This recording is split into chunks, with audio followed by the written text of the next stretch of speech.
Hi folks, thank you for coming to watch one more video at iLucato Sharing Knowledge channel. Today I'm going to give you a quick tip.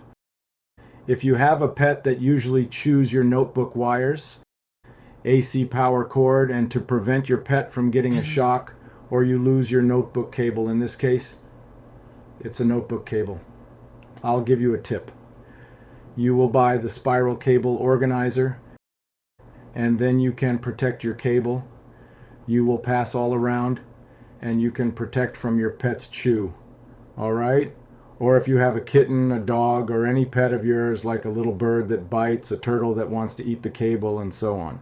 As you can see here, look, your pet will keep chewing it, but your pet won't have any more the risk of getting a shock, or you having the wire broken and having a short circuit or having a burn equipment. Buy your spiral cable organizer and pass it all over your cable. Here is a notebook power adapter. You pass it all over your wire there and you will have it protected. See at the video description or on the pinned comment all the links where you can buy your spiral cable organizer or other products for your pet. I hope this video helps you and your pet to don't get a shock. If this video helped you, please give it a thumbs up, and I hope you can leave a couple dollars as gratitude by clicking on thanks button. Don't forget to subscribe to iLucato Sharing Knowledge channel to receive notifications when new videos are uploaded. Thank you and see you in the next video.